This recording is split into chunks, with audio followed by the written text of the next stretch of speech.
Olá pessoal, aqui é o evangelista Jefferson Vicente para mais uma pré-aula da nossa revista da editora Betel. A nossa lição de hoje é a lição de número 12, cujo título é Conhecendo e lidando com os transtornos alimentares. Na aula de hoje, irmãos, nós vamos ver o problema da anorexia e da bulimia. E para isso nós vamos contar no nosso tópico 1 com a participação da nossa psicóloga Luísa. Depois, no tópico 2, 3 e 4, nós vamos dar uma abordagem um pouco mais bíblica sobre esse assunto. Em primeiro lugar, nós vamos falar de alguns textos bíblicos que falam sobre o cuidado com o corpo. Em segundo lugar, nós vamos falar sobre alguns textos bíblicos que falam sobre vaidade. E em terceiro lugar, nós vamos falar sobre a natural vocação da mulher de expressar beleza. Nós vamos ler alguns textos bíblicos para embasar essa nossa exposição. Então vamos para o nosso tópico 1, psicóloga Luísa. Olá pessoal, eu sou Luísa Nóbrega, sou psicóloga e muito bom estar aqui com vocês de novo, tratando de mais um problema que a gente tem como resolver, e isso que é o mais importante. Problemas não são problemas se tem solução, e aí depende da gente fazer isso muito bem feito e aí depois colher as soluções daquilo que a gente fez. Nosso tema de hoje são os transtornos alimentares, isso mesmo. Muitas pessoas sofrem de problemas ligados aos transtornos alimentares. E hoje a gente vai falar de 4 transtornos chaves aí que de repente vocês vão conhecer pessoas que estão passando por eles, ou você já pode ter passado por algum deles ou está passando. Então vamos ver o seguinte. O primeiro transtorno que a gente vai falar, na verdade eu já vou dizer para vocês os 4 transtornos que eu vou tratar aqui. Primeiro vai ser anorexia, depois bulimia, depois os transtornos alimentares ligados a questões emocionais não trabalhadas, que aí são genéricos, a gente vai aprofundar isso, e a vigorexia, que é o que a gente ainda não ouve muito falar, mas que tem pego muita gente e tem causado muitos problemas. Então vamos começar pela anorexia. A anorexia, eu até estava pensando sobre isso, porque assim, eu trabalho com saúde para jovens, né? Eu trabalho num projeto em que eu dou aula sobre saúde. E tem um dia que um dos temas é o culto à beleza, ao corpo, né? Essa coisa do que a mídia diz que é bonito. E isso está sendo um grande problema, principalmente para os jovens. Eu posso dizer para vocês que esses problemas que eu vou falar hoje, eles atingem mais comumente a mulheres jovens e de classes sociais a partir de classe média baixa, vamos dizer, as classes mais altas, né? E vão por aí afora. Mas isso não é um padrão, isso é uma tendência. Agora vamos ver o seguinte, homens podem ter esses distúrbios? Podem. Pessoas mais velhas podem ter? Podem. Pessoas que são de todas as classes sociais podem ter. Eu, inclusive, sempre falo o seguinte, eu não gosto muito de citar essas estatísticas, porque não existe, senão a gente pensa assim, eu faço parte de um outro grupo e aí eu não estou incluso nisso. Não é verdade. Agora, por que as mulheres são mais comuns isso acontecer? Quer ver um exemplo? As modelos. As modelos têm que ter um padrão de magreza, nem de beleza, é de magreza. E, diga-se de passagem, Photoshop está aí para inventar um monte de mulher que não existe. Então vai lá, pega a foto de uma mulher que é bonita, mas afina o rosto, afina a cintura, bota não sei o que ali, muda não sei o que lá, altera a cor de não sei o que, tira a imperfeição e ela fica mais bonita do que ela realmente é. Então, o que é incrível, devido a essa questão da mídia, né, das capacidades dos programas, as pessoas, elas são mais bonitas do que elas mesmas, na verdade, são. Então, produzem pessoas irreais, homens e mulheres irreais. Só que quando nós, pessoas normais, olhamos aquelas outdoor, a gente olha na televisão, a gente olha nas revistas, a gente não vê pessoas reais. A gente vê pessoas fabricadas por programas de computador. E aí a gente se compara a elas. Como se comparar a elas? Principalmente na fase da adolescência, em que o jovem, ele precisa se adaptar aos grupos e precisa ser reconhecido como parte deles. E Por exemplo, jovem ter espinha é muito comum, né? E aí ele se sente deslocado. Aí você já pensou, se ele for gordo e tiver espinha, piorou. Então a gente tem um fenômeno dessa mudança que tem a ver com cultura, tem a ver com sociedade. Alguns dizem que pode ter causas genéticas, mas eu vou ser bem sincera para vocês. A ciência tem mostrado que cada vez menos as causas dos problemas são genéticas e cada vez mais elas são comportamentais. Aí as pessoas falam assim, mas fulano, o pai teve, o avô teve, então vai ter. Às vezes vai ter pelos mesmos comportamentos que o avô e o pai tiveram por serem da mesma família e não pela questão genética. E a ciência está mostrando hoje em dia que os genes podem ser mutáveis e com isso, devido ao que a pessoa come, ao exercício que ela pratica, pode se alterar a capacidade de ter uma doença, mesmo que geneticamente ela tenha uma predisposição. Então, para mim, o último item aí que vale é a genética. O que mais vale é a cultura. E o que está ligado a esses transtornos alimentares? A chave é a autoestima. Uma pessoa que tem uma autoestima boa, não é alta, porque senão ele também fica prepotente mais, fica narcisista, mas uma autoestima equilibrada, ele não vai se ver só como um corpo, ele vai se ver como um todo. E se ele se vê como um todo, ele não vai ter que ficar focando tudo na alimentação e no formato do corpo que ele tem. O corpo é um complemento do ser, é uma parte do ser, mas não é o ser. E isso vai ser muito importante. Então, por exemplo, na anorexia, a pessoa passa a ter um medo absurdo de engordar. E o pior de tudo, gente, a pessoa se vê gorda mesmo quando ela está esquelética.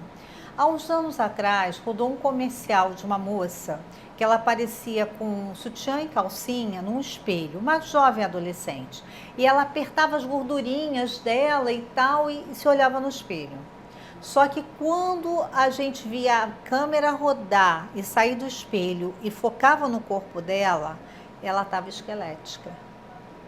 Esse comercial ele é muito claro para mostrar como uma pessoa anoréxica se vê. Ela tá magra demais, mas ela se vê como se fosse gorda. Ela tem uma visão distorcida do seu esquema corporal. E aí o que ela vai fazer? Ela vai comer muito pouco, ela vai evitar alimentos, ela vai de repente usar um prato menor, ela vai fazer jejum, ela vai fazer tudo para não comer e ela começa a emagrecer. Quando ela começa a emagrecer, o corpo dela vai começar a ter problemas, porque aí a pele resseca, pode ficar amarelada, ela começa a ter dificuldade de raciocínio, ela vai ter perda de massa óssea e massa muscular, ela vai ficar frágil, ela vai ter fadiga, enfim, ela vai ter toda a capacidade dela produtiva e de vigília alterada. Isso é muito sério. No caso da bulimia, ela vai comer e é muito interessante a gente perceber, porque às vezes são pessoas que comem demais. Ela não come um copinho de sorvete, ela pega um pote de sorvete e come. Só que no caso da bulimia, ela tem uma compulsão, ela não consegue parar. O que ela faz? Ela sai comendo.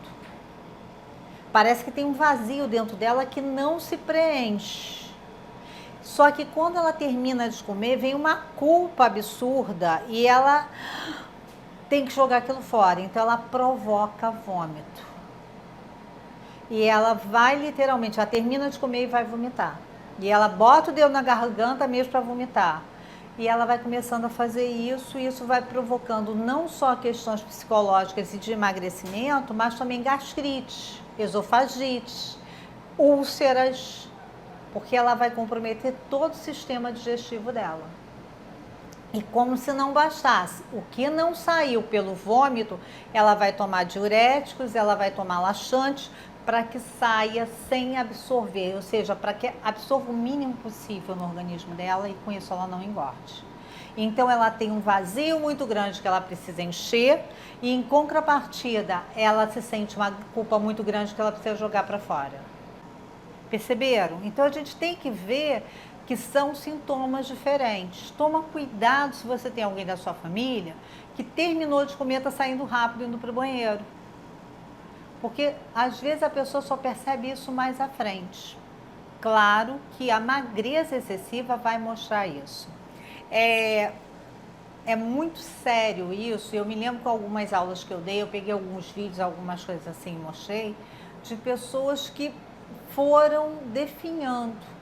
E existem grupos, infelizmente, na internet, que ensinam a fazer isso e propõem desafios de emagrecimento. Que a pessoa chegue a conseguir botar alguma coisa muito pequena no seu próprio corpo, ou seja, um cinto com um diâmetro muito pequeno, ela tem que conseguir chegar àquele objetivo. Então, assim, vomitar como regra. Então, há incentivadores negativos. Como a gente tem grupos que incentivam o suicídio, incentivam homicídios, existem grupos que incentivam anorexia e bulimia. Isso é sério. Então, pais, tomem cuidado com o que os seus filhos estão vendo. Tomem cuidado com o que seus filhos estão comendo. Tomem cuidado com os padrões de beleza que seus filhos comentam. Porque, por exemplo, uma pessoa que tem anorexia e bulimia, ela pode, eu não vou afirmar que sim, mas muitas vezes está assistindo televisão e fala, gente, mas fulana está gorda, fulana está magra. A pessoa começa a ter uma fixação entre magro e gordo. E isso é muito sério. E pode levar à morte. Algumas pessoas, nessas pesquisas que eu fiz dando aula, chegaram à morte. Até modelos lindas e maravilhosas chegaram à morte por conta disso. Então, bulimia, anorexia mata. Precisa de apoio. Bom, uma dica importante, mas que aparentemente não vai funcionar de cara, é se você percebe que tem um amigo, um familiar que está emagrecendo muito rápido, conversa com ele, procurando mostrar concretamente os padrões de peso, altura e idade. Conversa com ele sobre a quantidade de calorias adequadas para emagrecer, para engordar, para se manter no peso. Pesquisa junto com ele sobre isso. Inicialmente, ele vai achar que nada daquilo faz sentido, porque no corpo dele é diferente. Porque é uma cegueira quanto a isso. A pessoa fica realmente se vendo gorda sem ser. Mas esse ponto vai ajudar quando ele começar a ter o apoio psicológico, porque vai ajudar ele a retornar para a realidade. Ele precisa de um psicólogo para ajudar, ele precisa de alguém para nortear com ele e entender por que a autoestima está tão baixa a ponto dele querer se adequar além do que ele pode. Isso é muito importante. Como eu falei com vocês, anorexia e bulimia são doenças muito sérias e precisam ser tratadas por uma equipe multidisciplinar. Que é isso? Vamos lá. Psicólogo, psiquiatra, nutricionista e endocrinologista, porque vai interferir na parte mental e física. Então, é uma equipe que precisa acompanhar essa pessoa. E para isso, normalmente a gente começa com o psicólogo que vai ajudar a pessoa a dar consciência, o psiquiatra que vai controlar o sintoma no sentido bioquímico, e aí a partir desse start, esse início do processo, a pessoa começa a aceitar a entrada no nutricionista e a entrada para equilibrar a alimentação e do endocrinologista, para trabalhar essa questão de glândulas e muitas vezes de um gastro, porque pode ter provocado alterações do sistema digestivo que precisam ser tratadas, como gastrites, esofagites, úlceras, que precisam ser tratadas. Então, assim, de várias doenças que a gente tem falado, eu digo para vocês, essa é altamente comprometedora. Então, tenham um cuidado especial. Agora, um nível mais brando, a gente tem muitas questões ligadas à comida e às emoções. Então, vamos lá. O ser humano tende a não comer para ficar alimentado e se sustentar. A comida tem como principal forma uma fonte de prazer. E aí que está a questão. Se você come como fonte de prazer, você pode acabar comendo só besteiras. E aí engordar e aí não se sentir suprido e ver a culpa e fazer todo um processo. Então vamos pensar o seguinte: transtornos alimentares podem estar ligados também a desequilíbrio emocional. Então uma pessoa que está muito triste, ela sente um nó na garganta e não come. Uma pessoa que está muito ansiosa, sente também uma agitação e não come, ou come demais para compensar a ansiedade. Uma pessoa que se sentiu rejeitada, usa a comida como compensação da rejeição. Normalmente a tendência, quando a pessoa usa a comida como componente emocional de substituição, é que ela coma doces, chocolates, coisas assim, mas não é uma regra. Então, se a pessoa está sentindo um vazio, a comida preenche por um tempo. E depois vem a culpa do que ela comeu e vai engordar. E aí gera um ciclo vicioso. Então, pessoas também que não têm anorexia, não têm bulimia, mas comem devido a desequilíbrios emocionais, também precisam de tratamento. Nutricionista, psicólogo e às vezes até um psiquiatra. Então, também tenham cuidado com essas pessoas.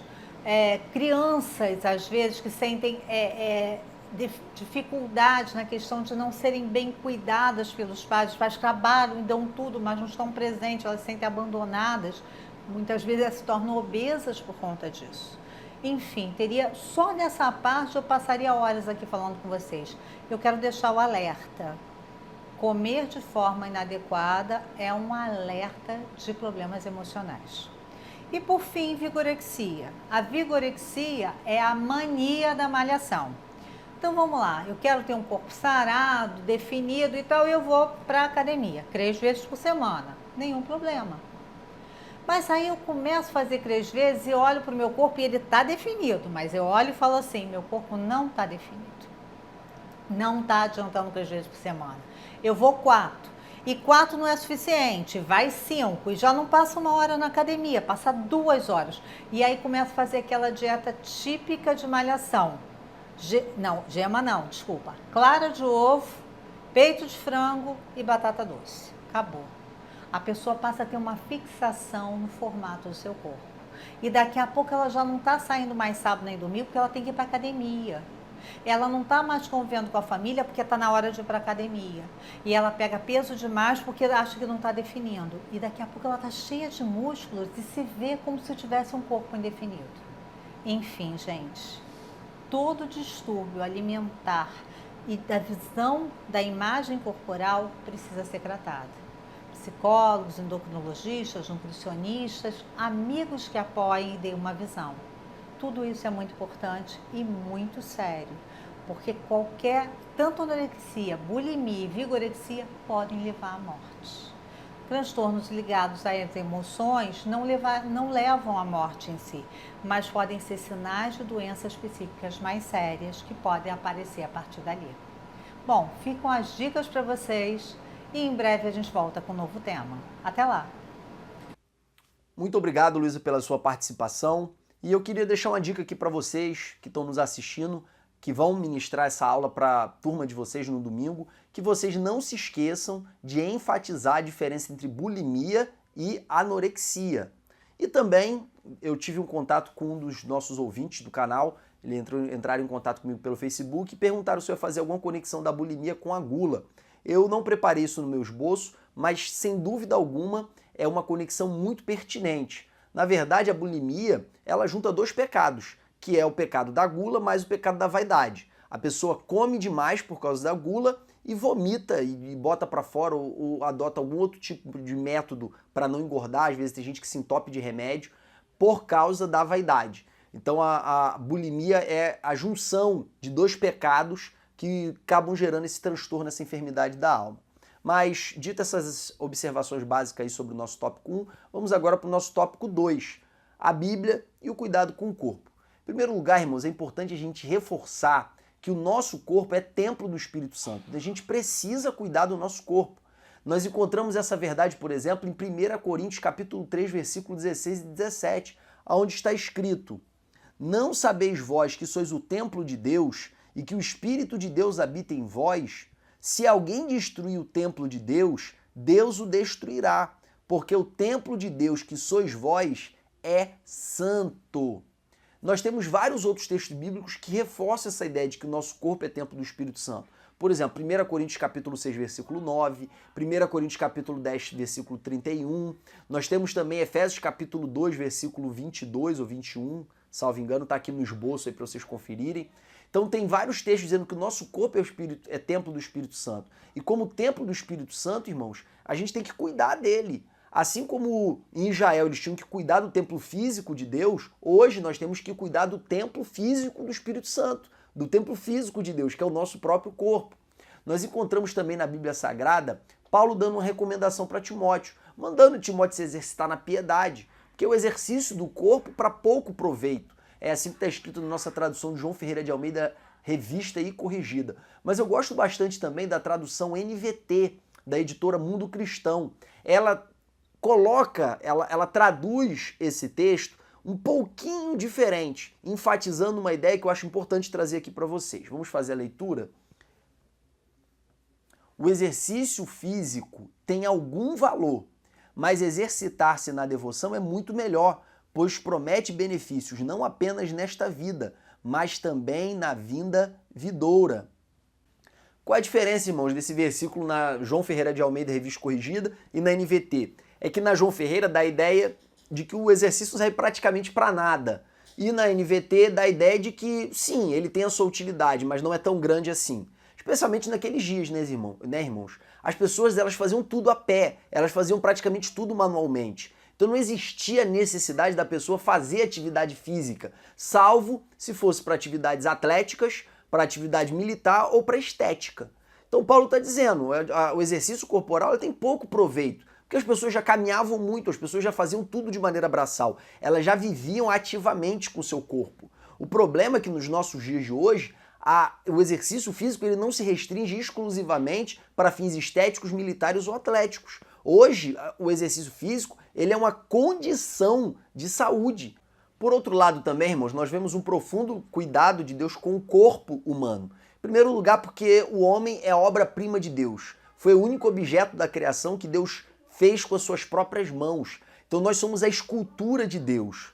Tal qual as estátuas que Michelangelo fez, como Davi, por exemplo, tal qual as estátuas que nós vemos ali no Museu do Louvre, no Museu Britânico, em vários outros museus do período antigo, da Grécia Antiga, que são estátuas que perduram até os dias de hoje, e que você vê uma riqueza tremenda de detalhes, você vê o quanto o homem ele é criativo e é capaz de fazer imagens assim extremamente realistas, como obra de suas mãos. A gente vê o Criador sendo o precursor de todos esses artistas, ou o maior de todos os artistas, porque ele nos forjou com as suas próprias mãos a partir do barro. E não somente isso, soprou em nós o seu fôlego de vida e nós nos tornamos alma vivente. Então Deus tem uma preocupação com o nosso corpo, senão ele não teria colocado o seu sopro dentro de nós. Em segundo lugar, nós vemos também o cuidado de Deus com a saúde humana, lá no livro de Êxodo, capítulo 15, versículo 26, onde está escrito: E disse, se ouvirdes atento à voz do Senhor teu Deus e fizerdes o que é reto diante de seus olhos, e inclinares os teus ouvidos aos seus mandamentos e guardardes todos os seus estatutos, nenhuma das enfermidades porei sobre ti, que pus sobre o Egito, porque eu sou o Senhor que te sara. Eu sou o Senhor que te sara. Ele é o Jeová Rafá. Um dos nomes de Deus na antiguidade era o Jeová Rafá, o Deus que cura, o Deus que sara. Nós vemos também em Isaías capítulo 53 falando que Cristo levou sobre si as nossas enfermidades. Mas alguém pode levantar a seguinte objeção: Jefferson, mas Isaías 53 fala das enfermidades da alma, não somente da alma, do corpo também. Tanto isso é verdade que lá em Mateus, quando você vê Mateus citando Isaías 53, ele cita Isaías 53 no contexto de cura física. Então, quando a Bíblia diz que Cristo levou sobre si as nossas enfermidades, foram as enfermidades da alma, mas também foram as enfermidades físicas. Mas, Jefferson, se você sustentar isso, você vai dizer que crente não pode ficar doente. E, na verdade, irmãos, essa conclusão não é necessária. Não é porque Cristo levou sobre si as nossas enfermidades que nós necessariamente não podemos ficar doentes. O que esse texto de Isaías 53, somado com o relato de Mateus, está dizendo é o seguinte, que a partir de Cristo foi liberado para a humanidade um acesso à cura sobrenatural que nunca antes esteve disponível para a humanidade. Nós encontramos no Antigo Testamento vários relatos de cura, mas nenhum se aproxima do volume e da magnitude das curas manifestadas em Cristo e na vida dos apóstolos. Lembrando aqui que a sombra de Pedro curava. Lembrando aqui que os demônios conheciam o nome de Paulo. Então você vê que houve uma unção, uma graça, um poder enviado na terra a partir de Cristo que nunca antes esteve disponível para a humanidade. Então Cristo realmente levou sobre si as nossas enfermidades, nos deu acesso a uma cura sobrenatural inédita. Nós vemos também na Bíblia relatos de apóstolos se preocupando com a saúde dos seus discípulos. Nós vemos o primeiro exemplo, é o de Paulo, que quando escreveu a sua carta a Timóteo, disse para Timóteo, Timóteo, quando você for beber água, não bebe somente água, bebe também vinho por causa da tua saúde, das tuas fraquezas. Então a recomendação de Paulo era preocupado com as doenças de Timóteo. Nós vemos também a preocupação de Paulo quando o barco que estava levando ele para Roma estava quase naufragando, ele dá orientação para a tripulação e para os passageiros do barco se alimentarem. Ele disse, come e se alimenta, porque nenhum de vós há de perecer. Nós vemos também em 3 João, capítulo 1, versículo 2, João desejando saúde para Gaio. João colocando na sua carta o desejo dele de que Deus prosperasse ele em tudo e lhe desse saúde. Então os discípulos eles tinham essa preocupação, Deus ele tem essa preocupação e nós devemos ter essa preocupação com o nosso próprio corpo. O problema é que nossa preocupação com o nosso corpo ela deve se restringir ao aspecto da saúde e não extrapolar para o aspecto da vaidade e não extrapolar para o aspecto das enfermidades que nós estamos citando na nossa lição de hoje. Já a bulimia e a anorexia, elas não são uma preocupação com o corpo por causa da saúde, pelo contrário, elas afetam a saúde. Elas são, na verdade, a corrupção do cuidado com o corpo, porque é um cuidado exclusivamente para fins estéticos. Vamos agora, irmãos, para o nosso tópico 3. No tópico 1 nós tivemos a Luísa com a sua exposição, no tópico 2 nós falamos dos preceitos bíblicos acerca do cuidado com o corpo. Lembrando aqui que no esboço, que eu coloco disponível aqui na descrição do vídeo, eu cito vários versículos, tá? Eu coloco escritos versículos. Então se às vezes eu não cito no vídeo, lá no esboço provavelmente vai ter. E se não tiver, você pode me pedir pelo WhatsApp que eu te mando, se eu souber de cabeça. Já agora no nosso tópico 3, nós vamos ver sobre o tema da vaidade. Irmãos, a vaidade é nada mais, nada menos do que uma projeção externa do orgulho. Nós gastamos uma aula inteira no complexo do narcisismo, nós passamos uma aula inteira basicamente falando sobre orgulho, tá? Aqui não é diferente. A vaidade é uma das manifestações do orgulho. A vaidade é uma manifestação estética do orgulho. É a pessoa querer aparentar ser bela, querer aparentar ser bem-sucedida, querer aparentar ser inteligente. Ela está muito preocupada com a aparência. A raiz disso é o orgulho, é o eu, tá? Que quer se mostrar para os outros ou mais do que realmente é, ou quer mostrar algo que ele nem sabe que não é. Então, porque quem é mesmo, irmãos, e é humilde, ele não se preocupa em mostrar nada, né? A gente sabe que quem gosta de se mostrar muito é uma pessoa que tem um problema de vaidade. Da mesma forma, irmãos, como eu falei quando eu versei aqui sobre o orgulho, aqui não é diferente. Como a raiz da vaidade é o orgulho, da mesma forma como lá o orgulho é um pecado que atua muito mais no inconsciente do que no consciente, aqui não é diferente. As pessoas que são vaidosas nem sempre têm a consciência de que estão manifestando um orgulho. Por exemplo, eu conheci uma pessoa que não saía na esquina sem se maquiar. Se você perguntasse para ela se ela era vaidosa ou se era orgulhosa por não querer parecer ser feia andando na rua, ela talvez nem saberia dizer para você se ela realmente se sentia assim. Uma coisa ela ia dizer, eu não consigo. É a única coisa que eu acho que ela conseguiria expressar. Então você observa nessas pessoas que são vaidosas, como por exemplo, pessoa que tem vício e usa roupa de marca. Por que a pessoa tem vício usar roupa de marca? Porque ela olha para alguém que usa roupa de marca e admira. E ela quer ser objeto da mesma admiração, só que nem sempre isso é consciente. A pessoa que compra uma roupa de marca muito mais cara às vezes do que ela pode pagar, se você perguntar para ela por que ela comprou a roupa de marca, ela vai dizer que é porque é bonita.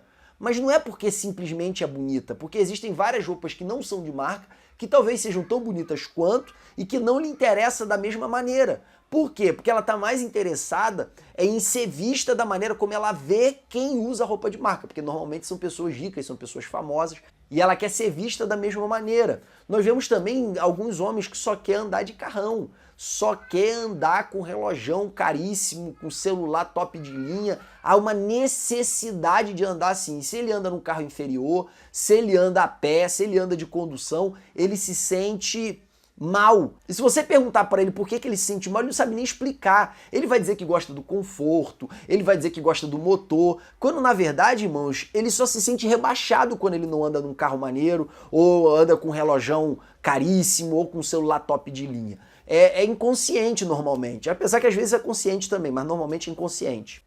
E aí você pode levantar duas questões. Primeira delas, já se é inconsciente, então a pessoa não tem culpa. Irmão, você não precisa ter culpa para ser pecado. A Bíblia diz que nós fomos gerados no pecado. A Bíblia diz que todos os pecados instituídos estão da glória de Deus. E a teologia se aproveitou desses múltiplos versículos para dizer que nós somos um pecado ambulante. Então, a gente não precisa ter consciência do pecado para ele se tornar pecado. Ele já é pecado mesmo quando a gente não tem consciência disso.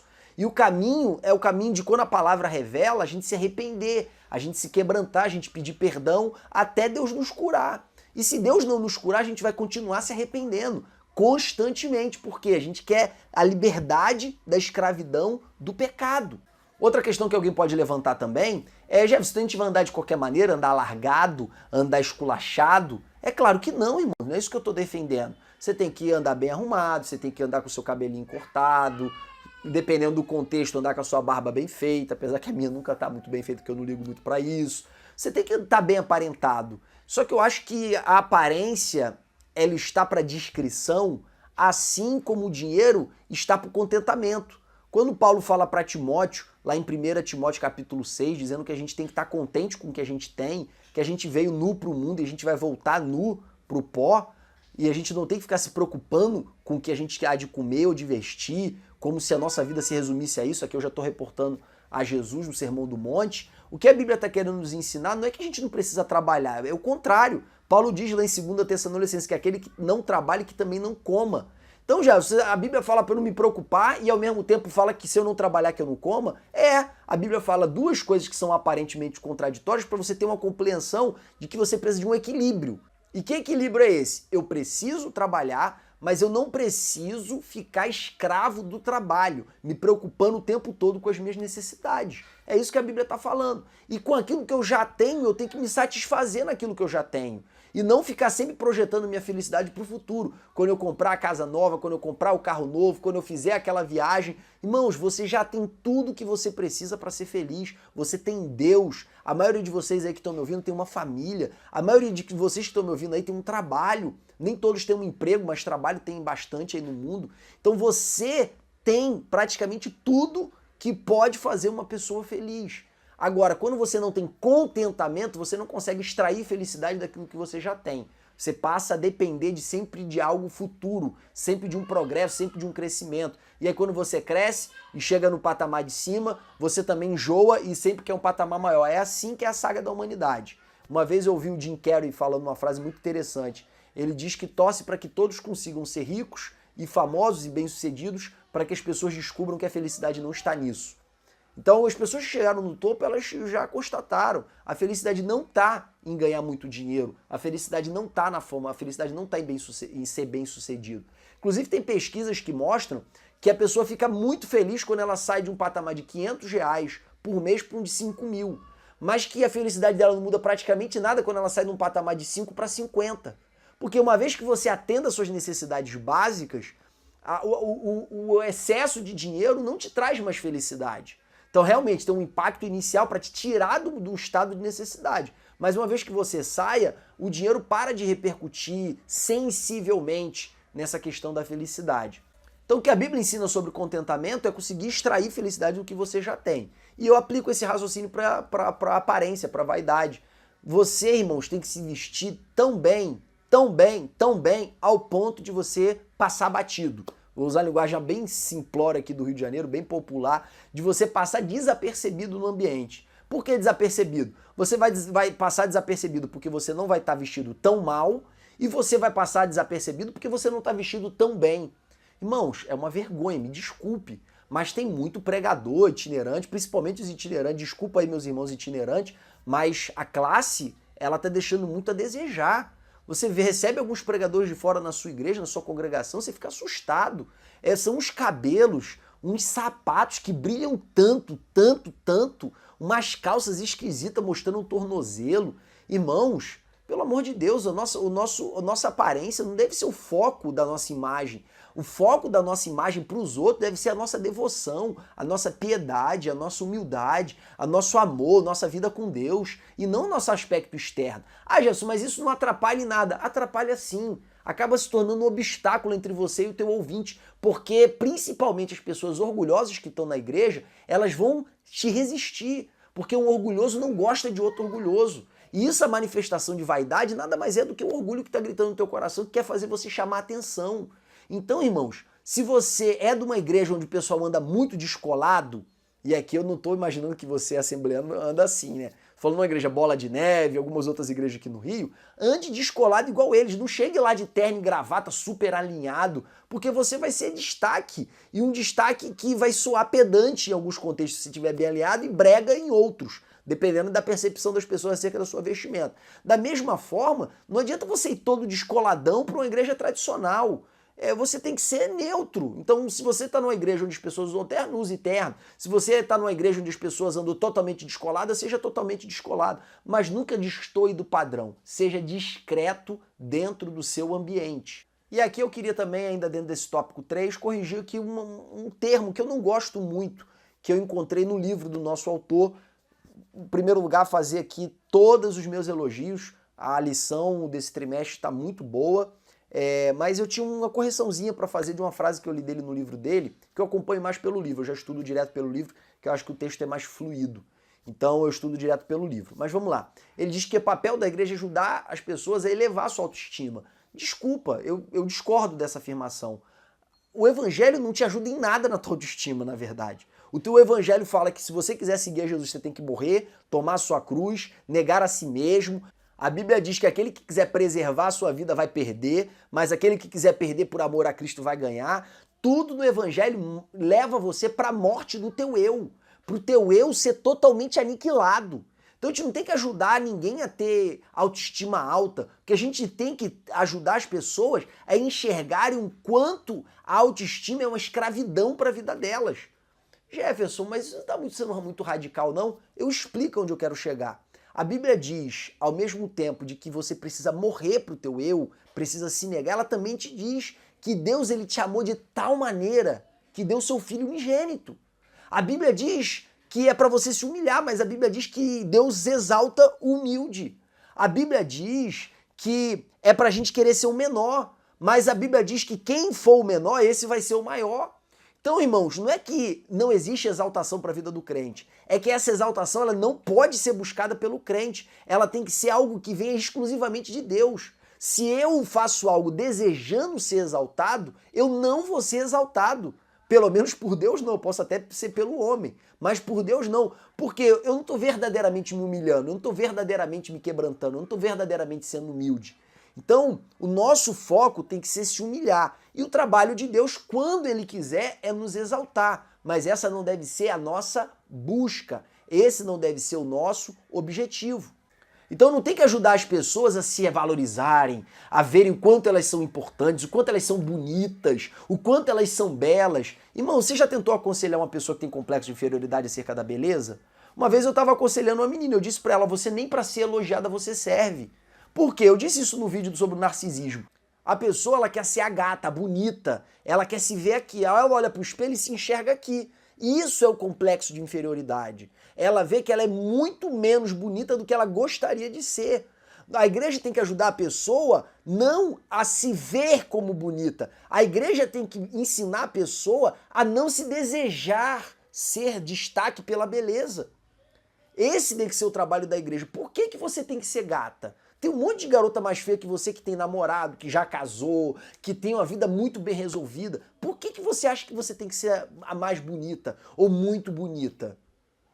Entendeu? É essa necessidade de ser reconhecido, de ser admirado, que tem que morrer no homem. Esse é o trabalho da igreja, ajudar as pessoas a morrerem para essa necessidade. E uma vez que elas estejam dispostas a se verem como pessoas feias, elas vão estar livres para se abrir para um universo de maneiras de manifestar beleza.